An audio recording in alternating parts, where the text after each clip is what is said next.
a continuation of an interview with Stephen Capobianco under police report 14-006476. Okay, Steve, do me a favor, print your full legal name for me up here. Middle name and all? Yeah.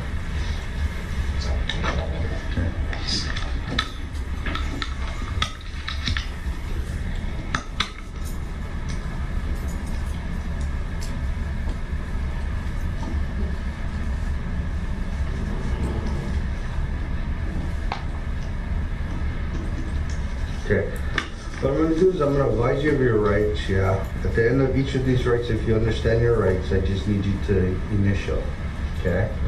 So it says, before I ask you any questions, I'm going to tell you about your rights. You understand that? So just initial there.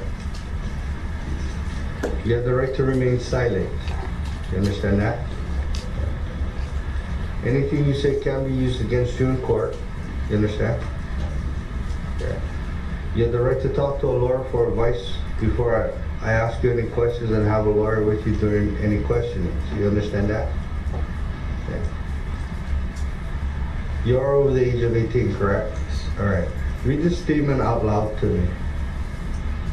I understand the English language. I have read and heard the statement of my rights, and I understand what my rights are. Okay, you understand your rights? I do. Okay, I need you to sign. Today is 2/12/14, and the time right now is 11:22 a.m. Okay. Okay, Steven, now that I've advised you of your rights and that you understand what your rights are, would you like to waive your rights and speak to me now without talking to an attorney?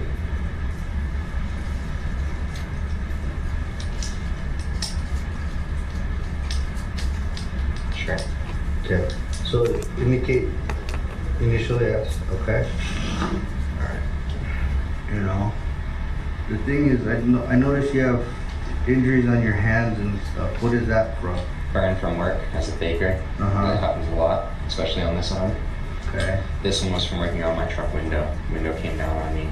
I was trying to prop, the motor failed, trying to prop the window up with a dowel on the inside so it would just stay up. Thing slammed into my finger. When was this? It was roughly a week ago. A week ago? Okay. Do you have any other injuries and stuff on you that I need to know about? No, but I would be willing to show you if you'd like to see. But we haven't threatened you or mistreated you, correct? Absolutely not. You guys have been absolutely respectful, and I do appreciate that. The thing is, did you guys have a fight? You know, was there an argument? It's like, you know, I know how relationships go. We all get into that, you know, situations where, hey, honey, everything's good one moment, next thing it just goes to shit. You know, I totally understand that. Is that what happened? No. You know? So, you know, you gotta try to help me figure this out. That's why I came down here, and I'm doing my absolute best. I told you guys everything I have. I have literally been doing everything I can to help find this girl myself. I want to find Charlie. I want to find my child. I want them to be safe. I love them. I love Charlie. I don't, you know, child's not there yet, so. But I still love the idea of having a legacy, and I would never bring any harm to that. Did Charlie tell you she found somebody new? She doesn't want you in your life. The child's not yours. What? Nothing like that. Literally, the last time we talked about names. And I don't know what word for word, but when we started talking about the names, she mentioned that obviously it's going to have the last name Scott, so she wanted to have an Italian first name, as, you know, Italian. So we were discussing that, and then I really like the name Alexander, and every time I do think about children, I always thought my son would be named Alexander, so. So you knew it was a boy already? No, I just was really, really hoping. Who doesn't want a boy for their first child, right? conversation continued, and she wanted to have her uncle be some part of it. So I think we didn't decide anything then, but the end of the conversation ended with the name possibly being Alexander Joshua Scott, and everything was amazing. That was the best it had been in a really long time. Like I said, it's been touch and go because it was a touch and go situation. Unplanned pregnancy, we're not together. It was going to be weird, 2 single parents. But everything was fine. There was no arguments that night. There was no altercation of any kind.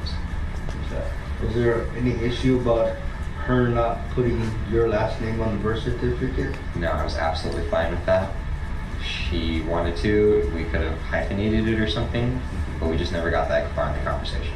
You're the last person to see her alive. Mm-hmm. You know, at this point and stuff. You're telling me that she followed you all the way out to Huelo area where you guys hit the straightaways, and then that was pretty much it. Mm-hmm. You know, you didn't text her till the next morning to tell her thanks. Mm-hmm. You know, kind of stuff. So, you know, why didn't you wait till, you know, her headlights caught up? Why didn't you just take off? Because we were both in an area where we had cell phone reception. I was close to home and wanted to get home to my dog. I figured if she needed any help, she was just a phone call. And I don't have my phone to pull out, but just a phone call away. She wasn't stuck in K&I anymore. If she got stuck at Twin Falls, I could have easily turned around and come and got her. Mm-hmm. So that's where I came from. So how far from Twin Falls do you live? My address is roughly 20 minutes. So where's Lipo Place? Calipo. It's so if you're going past Twin Falls on, what is it, Hana Highway? Yeah. Turn off on Kapakulua, go up Kapakulua a couple miles until you get to Pakanu, Five Corners. Five Corners. It's a street right after that called Pakanu or Pakanu, however you pronounce it. Up that street a little bit to Waipulani. Turn off Waipulani onto Kalipo, and then follow that for about 3/4 of a mile, and I'm on the left. Okay. Do you have any issues with us looking in your vehicle? No, so. Okay. You know, the thing is, you know, My dogs are in there right now. that's fine. Yeah. I just leashed them. Yeah. You know, my whole thing is, I'm trying to figure it out, because, you know, It's your job. Alright, so if I pull you up in my system and stuff, I'm not gonna find any other girlfriends and stuff, abuses and that you've been involved in. Absolutely not. So, you know, I gotta ask you again, Steve. Mm-hmm. You know, shit happens, I understand, heat of the moment, it was an accident, whatever. There was absolutely no altercation. There wasn't even any physical contact between us besides the hug I gave her when I got into her car. You know, because the thing is, we're gonna eventually find her and stuff. Yeah. You know, so the thing is, if we do find her, God willing that she's alive and stuff, she's gonna tell me Steve hit me, knocked me out, tied me up, She will whatever. not tell you that. You know. How positive are you? 100% sure. Okay. You know. 'Cause you know. I have never hit her. The only time I did unintentionally hurt her was we were, you know, playing around, roughhousing, and it just, I'm a man, she's a woman, it got a little, but it wasn't like I maliciously hurt her, it just, I threw her onto the bed a little too hard. Yeah. You know, so, you know, and, you know, the unfortunate thing is, let's say we find her body, you know, deceased and stuff, God forbid that. But if that does happen and whatnot, is it gonna show that she was strangled, you know, or she was stabbed, she was shot? Fucking hope not, and if it was, it definitely was not me. Are you positive it wasn't you? I'm 100% sure it was not me. So, you know, like I said, you know, I gotta stress to you, we understand it happens. I understand, and I understand where you guys are coming from too. This is your job. Statistically speaking, when something like this happens to a woman, it's usually the man involved. And I give you as much information as I can. I'll even drive you guys out there and show you step by step what happened, whatever it takes. You told me in our previous interview and stuff that when you drove out there, she pulled out in front of your vehicle. She didn't get out of the car whatsoever. Is that correct? No, I said that I pulled out in front of her vehicle when we... No. When she drove you out there when you first arrived at your car. Oh, she had pulled up in such a way that her headlights would shine on my hood. Okay. That's what I intended to say, I believe. Okay. And at any time did she get out of the car? No. She offered help at one point, but I said no. She's pregnant. I wanted her to sit there and be comfortable. And I mean, like, I cut myself when I was working on the truck. I didn't want that to happen to her, even though that's little. You know, I don't want to hurt her. I don't want her to get hurt at all. So I did it all myself. Turned out to be pretty simple, actually. And you said, what was wrong with the car? I'm assuming that I had taken a turn a little too sharply. My battery is held in with a bungee cable. I can show you that right now. I'm assuming that when I hit one of the turns too hard, it slid because it was not where it was supposed to be when I opened the hood. And some of the wires had come ripped out. Like, the positive terminal wasn't completely connected pretty much. So I wasn't getting power to my starter, I believe. And I didn't notice that the night before because it was late, I was tired, I just wanted to get home and get to work the next day. Okay. Are you a mechanic? Do you know how to work on cars? I'm a big do-it-yourselfer, but I don't have the tools to do everything. Now the thing is, you only really need your battery to start your car, but your car is working fine when you're driving out there, is that correct? Yeah. Okay. So if your battery came disconnected and stuff. So, driving out there, I was going uphill, the car stalled on me, I stopped, tried to start it again, and it just gave me that little Okay. So I assumed there was a short somewhere and that my battery was being drained. So now your car's stalled. Yeah, that's what happened. Okay. Why did it stall? Again, I'm assuming it's because my battery shifted and moved a bunch of wires. I'm really not sure. Is your car automatic or standard? Standard. Standard? Okay. No. And what kind of car do you have? 92 Toyota 4Runner. With a 9-inch lift and 33-inch tires. Okay. Alright. So what happened after the car stalled? I was in the middle of the road, rolled it backwards carefully into the next spot that, so this is the road, I rolled it back out of the road. Proceeded to tinker with a few things, but I had no tools with me and my measly little cell phone for light. So I gave up after about 10 minutes and just started walking back towards Haiku with my thumb out. And I don't recall how long it took, but about 3 cars passed before I got picked up by somebody. And they took me pretty close to my house because they were going to Mapua anyway. So they dropped me off at the bottom of Hakanu. Took me roughly 20 minutes to walk home from there. Got home, passed out. So when you went back out with Charlie the next day, Yeah. how long were you working on your car before you figured out what was wrong with it? With her lights actually shining on my engine bay, it took 5-10 minutes to see a bunch of wires that had gotten undone, and just bolted everything back on tighter and moved the battery back to where it's supposed to be. There was one wire that had been ripped entirely. It looked like a ground that went from the battery terminal to the chassis.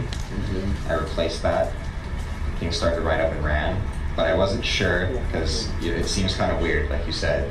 If the battery comes disconnected, that shouldn't stall your car out. So that's why I had her following me, just in case it happened again. She would still be there behind me and I wouldn't be stranded. Did that, so we got back to Twin Falls. I felt comfortable taking off. Okay. If she didn't get out of the car at any time, where you're over there and you're working on your car and stuff, and you're telling me she followed you all the way out to Roel, Twin Falls area, and you're positive about that. Okay. How did we find her dog in the vehicle? Can you explain that? I cannot. other than that dog. I've seen dogs run miles. Yeah. But I have no explanation for how it got out there. The fact that it was dry and clean when it was out there, even though the weather's been kind of, I got nothing on that one. You know, so if the dog ran several miles and stuff over there, you figured it'd be tired and winded and stuff, but, you know, dog was perfect. You know what I mean? Yeah. Actually saw pictures of it. It looks in really good condition, which I was happy about. So. Yeah. But again, I have no explanation for it. Did you do anything to cause her to crash? No. You know? Did you know, push your car off the cliff or anything? Drive her car off the cliff? No. So, I want to believe you. I really, really do. It's your job not to, and I understand. It's okay. Yeah. But, you know, the thing is, I've been doing this thing for a long time. I've literally given you guys everything that happened between Saturday night and Sunday night when I saw her last. Okay. You know, because like I said, we'll get your text messages and stuff from the cell phone company. I'm not gonna find anything on there where there was an exchange of words where there was kiss my ass kind of thing. Absolutely not. As far back as you go, you will never find anything like that. Okay. You know, I'm just trying to figure out what's going on. I know. I had nothing to do with her disappearance, other than the fact that if I had never called her for help, it wouldn't be her out there. Maybe it'd be somebody else. I don't know. I do totally hold myself responsible to some degree, because she wouldn't have been out in that area if it weren't for me. Well, why didn't you call your friend Adam or somebody else and stuff to help you go get your car? Because I wanted to talk to Charlie about it. Okay. And,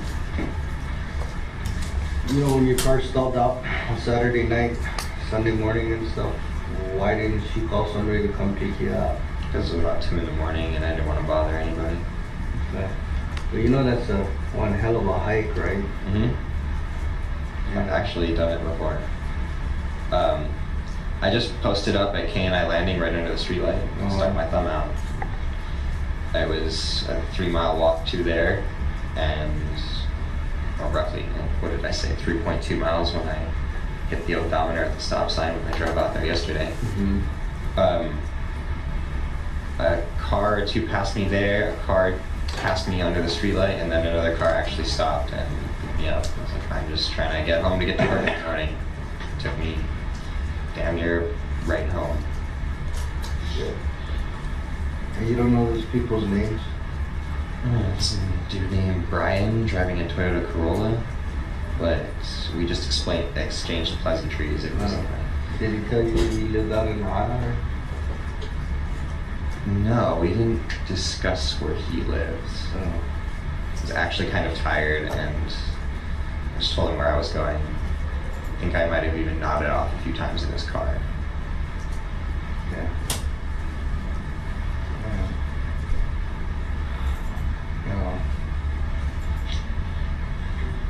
Well, that's my only concern, yeah. No, because like I said, you don't seem like the type of person, you know, that go out and beat people up, and especially your girlfriend who's carrying your child. Definitely not. You know, so the thing is, there's something in the past that happened, other than that rough housing and stuff that, you know, or is it something unrelated, that a previous girlfriend or something that you're thinking about that you got involved with, that, you know? No. The rough housing was literally like, I was just being playful. I was going to push her under the bed and we were going to have sex, but I pushed her a little too hard and she didn't like it. So she didn't actually get hurt, she just wasn't happy. What about another girlfriend? Can you clarify that question a little bit? Basically, you know, did you have another girlfriend prior to Charlie, and maybe you had an incident with her I've had You two know? girlfriends since Charlie, actually. Okay. And Taylor did not end exactly well, but again, I wish no harm on her. She just was cheating on me, so I put all her stuff outside and said, well, you can go move in with him then. And then that was actually about a week before I got Charlie pregnant, because I was very upset with the situation at hand. I was going to stopwatch to drink that night, got trashed. She was there, we started talking, and then I woke up in her house the next day like, oh crap. And then I get a call a couple months later like, yeah, Charlie's got your baby. Who told you? My friend Adam. Mm. She didn't want to tell me because I've made it kind of clear that like I'm not a big fan of children. I don't interact with children. I don't hate them. I don't like, you know, I don't kick children away from You me. don't despise kids, but you're just not ready to have yours. Yeah, you know, I don't want to hang around with anything that can't have a conversation with me right now. Mm-hmm. So I think she was scared of what my initial reaction was going to be. That's what my friend Adam said. But after he told me, I called her, and I mean, I'm sure you'll be able to pull up the voicemail if you go back far enough. The voicemail left her was like, well, there's no hiding it now. I know you're carrying my child. I know you're probably scared of how I'm going to react, but I promise you I will not react harshly in any way. I just think we need to start dialogue again. We need to talk. If you're going to have my baby, I want to be part of its life.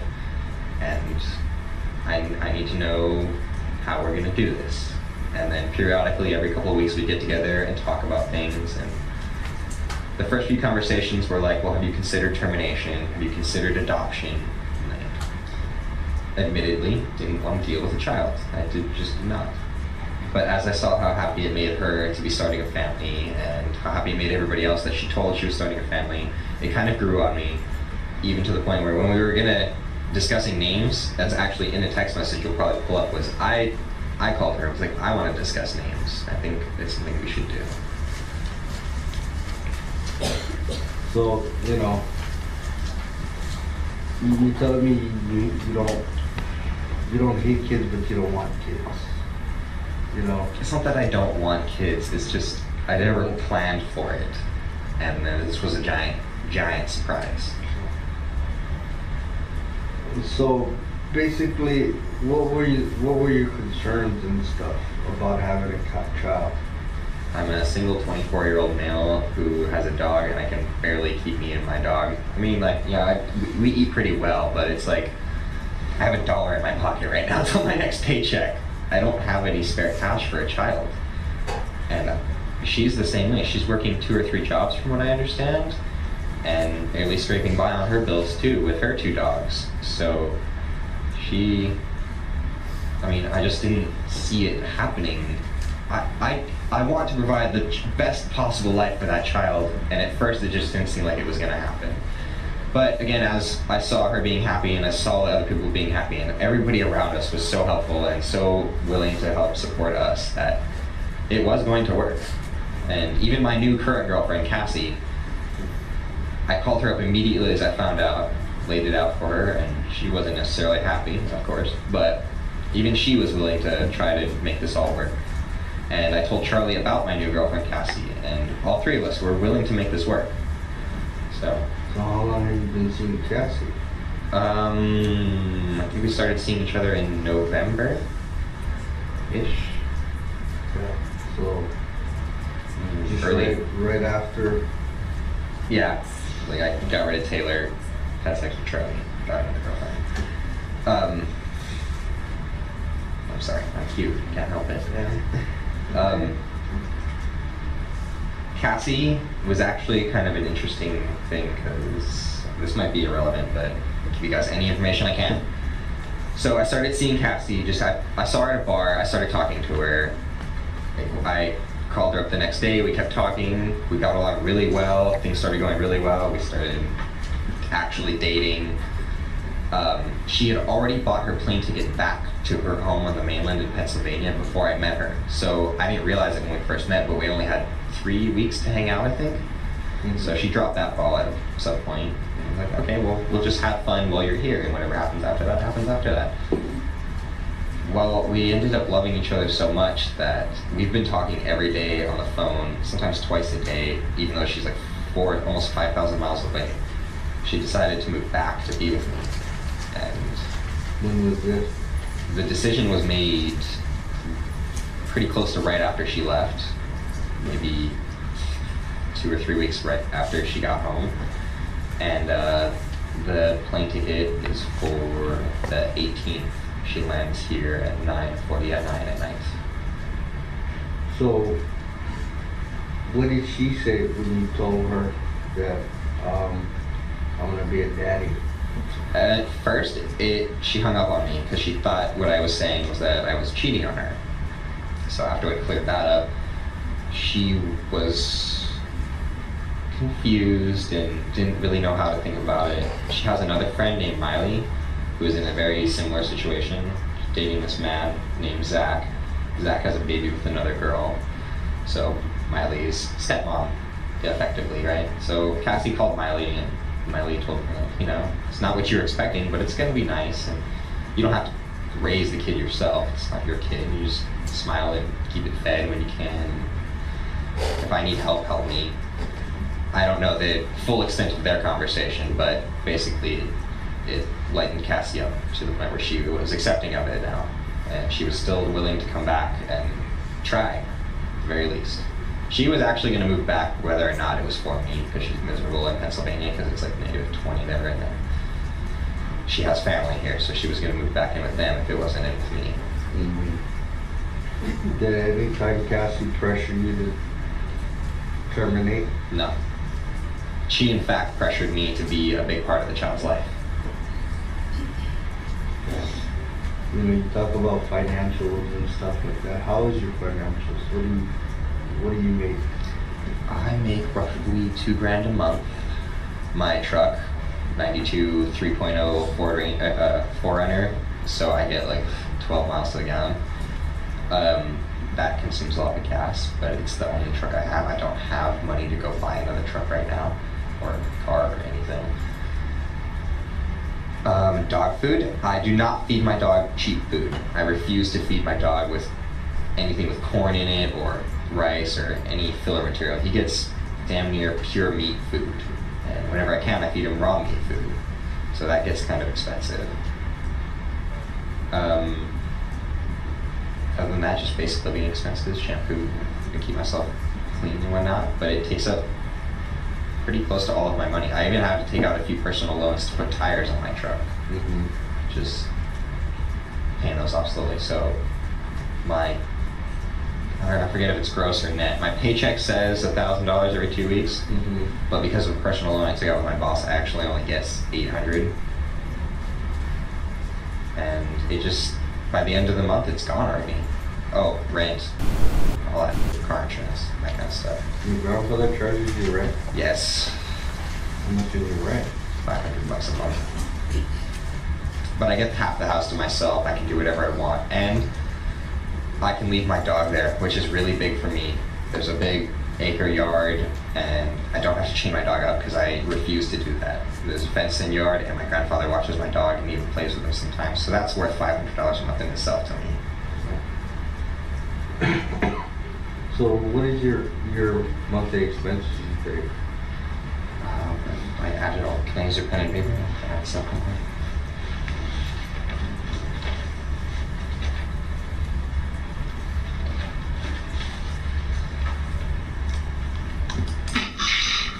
Big stuff. So it's like $500 a month for rent. Fucking insurance is $100 a month. Gas has got to be $150 a month. That freaking beast. So I must spend. I shop at Costco and it lasts a while. So another $150 on food a month. Mm-hmm. And then $100 on dog food a month. God, that's gonna go up now that I took one of her dogs. So, like I said, you know, I want to believe you. You know, I believe you to a certain extent. It's your job to be skeptical and check out every lead, and I understand. I want to. but I don't know where Charlie is. I brought no harm to her myself with my own hands. I did not have anybody else do it. I just wanted to make this all work. Yeah, I appreciate your cooperation and stuff, you know. But, you know, like I said, it just raises concerns. Understandably. You know, it makes me kind of have to rethink things, yeah. So, all right. Do you have any questions? Now, is everything that you testified to a true and accurate account of what happened? Yes. Do you have any comments, concerns? Do you guys need me to sign anything so you guys can have access to my phone records, or is that just something you'll pull up? That's something we'll pull up. Okay. Well, if you guys need me to sign off on anything, to search anything, I'm all for it. To search my vehicle, do whatever you want. Was Charlie ever in your vehicle recently? No. No. Okay. No, she didn't like my truck because you gotta climb into it. Yeah. She's 5'10". She's 5'10" and pregnant and kind of heavy set, so. Okay. Cassie, she's back here already? Next Tuesday. Next Tuesday. Okay. Alright. Can you think of anybody else, any other things, anybody else you think I should talk to that might know anything that might happen to her? I don't want to be trying to send anybody in the wrong direction here, but her family keeps bringing up this guy that was sketching her out at her house, who the landlord straight up lied about. I think we talked about that before. That's the only other thing I have. But again, I'm not trying to... Right, but the thing is, that night and stuff, you didn't see anybody following you, correct? You guys were all the only cars out there. Yeah. You know. I think a car might have passed us while I was working on the truck. Right. But other than that, as far as when she was following you out. Yeah, there was no third car either way. No. And she didn't respond to you on Monday when you texted her? No, but I didn't think that was unusual because she does work sometimes and sometimes does not get back to me right away. Mm-hmm. I, in fact, kind of shrugged it off until the cops tapped on my door at 5:30 the next morning. Mm-hmm. And then I became really concerned. Went to work, hammered through my work as fast as I could, and drove her family out there to show them exactly what had happened. You have any questions? Okay. This is going to conclude the interview with Steven Capobianco, again Detective Little, February 12, 2014. The time right now is 12:03.